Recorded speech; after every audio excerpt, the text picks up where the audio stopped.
Well, welcome back, baseball fans, to the 73 Carryover League card set analysis. And today we are finally into the year of 1973. It's our first look at this box. This, of course, is going to be cards. Well, all the cards are here. Plus, you also have cards, nameless cards, that I created to get from 576 Strat-O-Matic cards up to 640 and beyond. And we have other little publications or printouts I made calculating E-ratings for all players, because they didn't have E-ratings during the first editions of 1973. So I have those. That, of course, is all in a spreadsheet to be used during regular gameplay. So I have an extensive list of E-ratings here. And then, of course, there's a couple handful of sometimes you get duplicate cards, of course, or guys who have cards in both leagues. And there are a couple cards Strat-O-Matic prints out that aren't particularly good, who don't get drafted into the 640, which is why over here at the end you have a bunch of nameless cards that I just simply find a bunch of extra players to fit into the draft, to draft into the, sometimes they even converted a duplicate card into a rookie Frank Tanana. Guess what? It wasn't Frank Tanana, it's John Matlack. But again, I mean, these were just placeholder cards that I never used to actually play games with, but just to draft the talent into all 32 spots of the league. So these get pulled out, of course. I'd have no interest in using these cards when there are so many Strat-O-Matic cards to use in a 4-year carryover league, because you've got 4 times the amount of talent.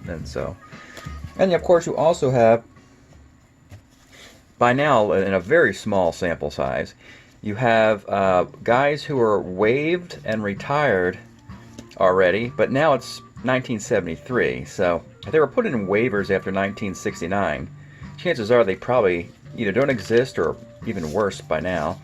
But you have some waivered guys here who are not particularly good. And of course, you have guys designated for retirement after 1969 who persevered and are still playing baseball by 1973. Not a lot of them. Those 4 guys, I said that, well, they should be retired, and here they are. So, in any event, they came back. I'll credit them. But this video is going to be about the first 2 divisions, the American League East and the American League North. We'll get through those in this video. Take a peek at their keepers and also their rookie class. Starting with Baltimore. Frank Robinson, still good in 1973, as you can tell, with homers and on base. And we talked about him being traded to the Cleveland Indians. He actually might be in California here? California. But he would play a little bit for Cleveland and be their manager. So getting him to Cleveland sooner than later might behoove both teams. Might help the Orioles and the Indians. Paul Blair, pretty good card. His bat's back. He had a slump at the plate a little bit, but he has a nice 1973. 281.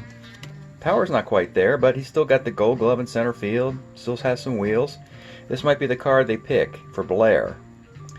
It's more important for Blair than it is for 1973 in that regard. Cuellar has 1 good year in 4 here. Is this the one? I was looking at one of these years. I think it's 72. So that's the the keeper class. And I'll flip it over and look at the rookies, and there's going to be 1 rookie here we're going to like. It's not Don Stanhouse, who was a relief starter and was in another organization at this time. Here's our guy, Bunbury. We talked about this is the reason why we may move on from Frank Robinson, because Bunbury is your American League Rookie of the Year, and he hits a scorching 337. You already have Don Buford and Paul Blair in the outfield. What a dynamic outfield that would be with speed.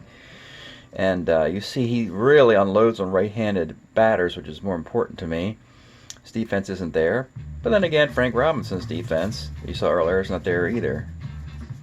So I'm thinking Bunbury is going to join the Orioles with this great bat. Enos Cabell, not quite there yet. He would actually bloom with the Astros. And Bob Reynolds, he could take out the closer spot that was once Dick Hall. This would be a great rookie. It would also signal that the Orioles aren't living in the past if they went Bunbury and Bob Reynolds in this particular year instead of holding on to the other guys. It's going to be tough because I like Blair too. Blair, Bunbury, and Bob Reynolds. You can only take 2 of those cards. They have to figure out what they want to do. Theoretically they could take a 1970 Paul Blair card and just wait to 73 for Blair. All right, the Red Sox. A keeper of Reggie Smith. Great year in 70, also great here. 303. His defense falls off a little bit. He's a 3 now, was a 2. His arm is still great. All the Reggie Smith cards are going to be good. Jerry Moses. Doesn't have the power anymore. And there's plenty of other options at Jerry Moses for Carlson Fisk's backup catcher. Petrocelli. His bat's really losing it 4 years after his monster 1969. I would probably stick with 70, 71, 72. Good glove though, of course.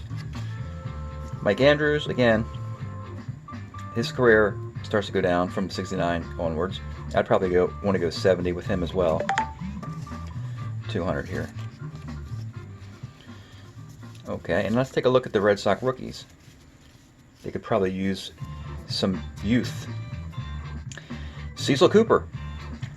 Well, first glance you're like, wow, this looks great. But then you see the out there and the out there, and he's like a 260 hitter, right? 238, yeah.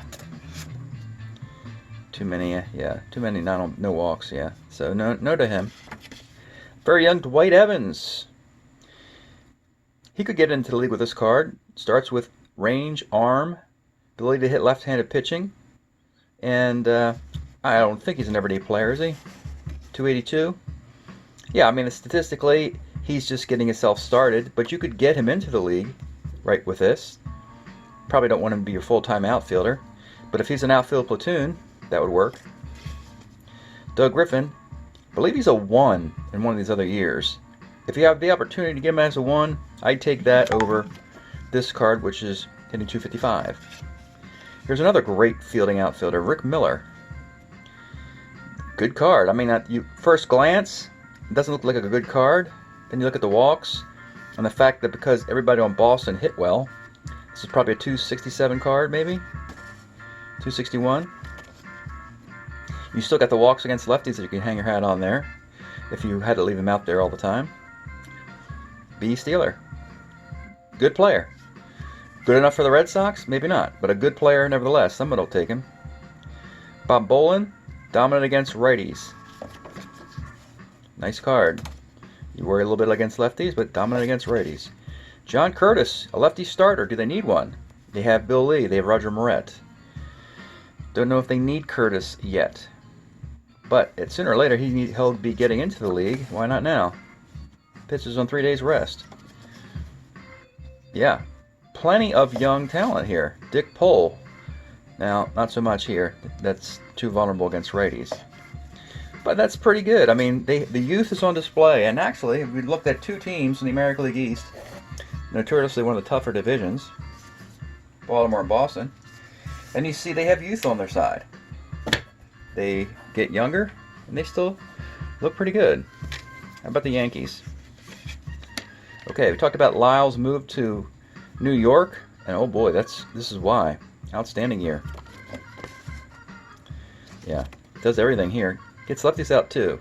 Always was able to get righties out, but vulnerable to lefties. Him and guys like Tug McGraw are similar in that regard. But that's an excellent card for a closer. Horace Clark. Oh, his defense really falls off now. Gets on base, probably 260, 258, 263. As a full-time player, I don't like a full-time player who's a 4 at second base or short. Stick Michael is a 3 at short. I think he's a 2 in one of the other years. I would just take the 2 year whenever that comes up. Fritz Peterson's 1970 year is the year to take, though in 73, he's starting to lose it a little bit. Look at their one-loss record. The team was bad, I guess. He was okay. But 1970 wins 20 games. Sparky Lyle. That's the ticket right there. They're rookies. Fred Bean, nice pitcher. Relief 4, starter 6 even. Could go in the rotation. Outstanding. Outstanding. 168 ERA with 6-0. How about that? Should get into the league. Another young star. Don't know how long he lasts, but he's a star now. Doc-Medich. Starter 7, dominates righties. A little bit too susceptible to lefties, but decent enough to get into the league as well. Wow. Boy, I feel bad for the Toronto Blue Jays. Alright, back with a little problem with the camera there. The rest of the division is young and improving. Toronto doesn't really have a farm system. They have to rely on what they can find by combing the discards of the other 24 teams. But Mike Lum is a keeper, and this is a good card, and it's even an everyday player with power, defense, and everything. How many plate appearances do you have here? 513. This is a full season of Mike Lum. Probably, this has got to be the best season of this guy's career. He is your full-time, everyday corner outfielder. Does not come out of the game, and good for him to put it all together this year. And Toronto needs guys like that. They really need to find the outlier who performs like a full-timer. Carl Taylor, fun card. Remember, he hit 348 with his card last year. Now the batting average is not there, but the walks make up for it. On-base percentage.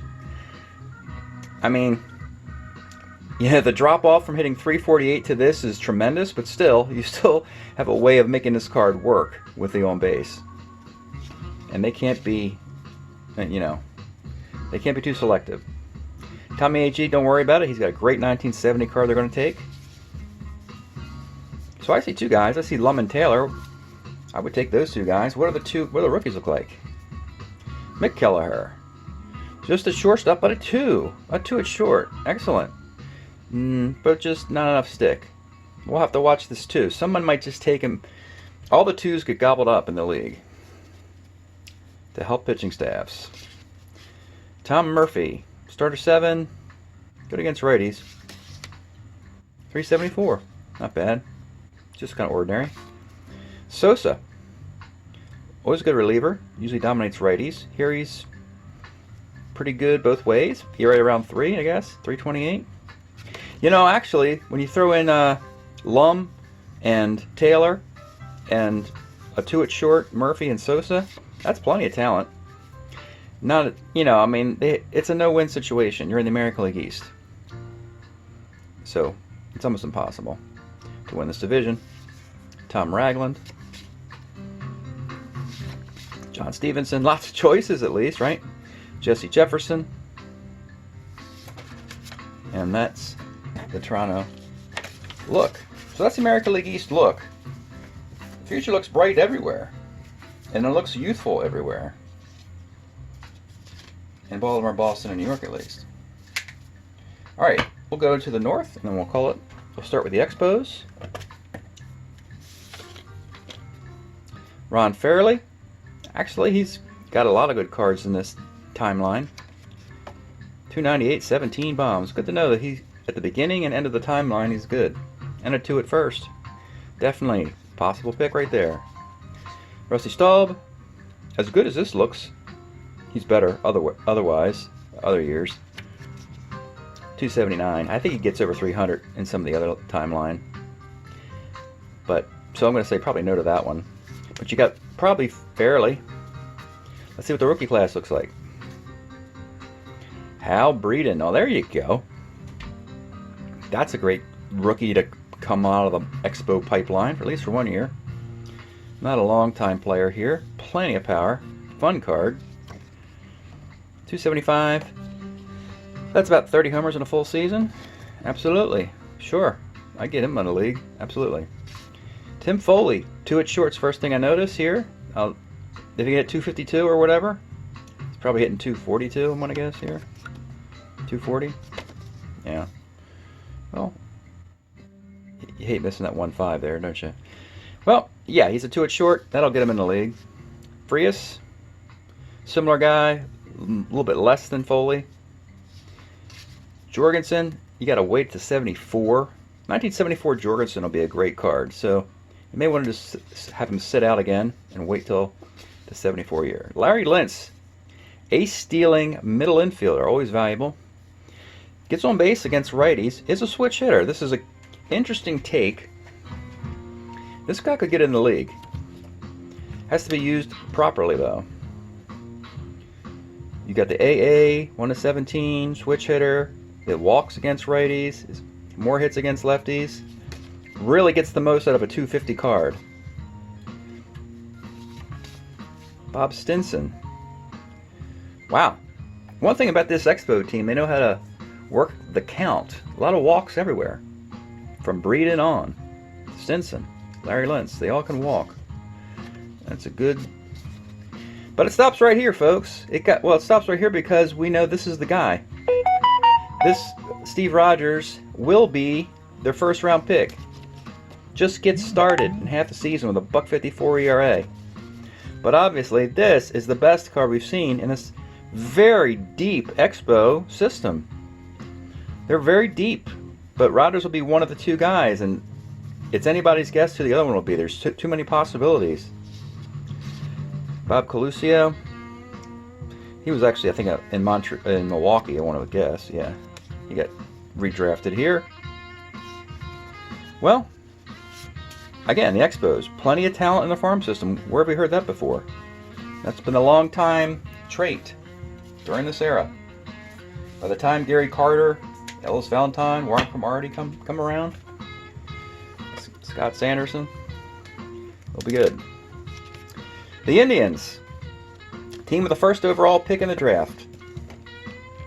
So we're looking at the #1 overall pick in the draft, which is why they need to make a deal, because they don't have somebody that dominant. Eddie Watt, a good reliever, long reliever, a lot of homers. So he's good enough to get in the league, obviously not a first rounder. Romo, same thing, same characteristic, similar story. Duke Sims has a better 72 card, though he's still good in 73. Obviously, none of those guys are going to be their first round pick. Let's see if the rookies.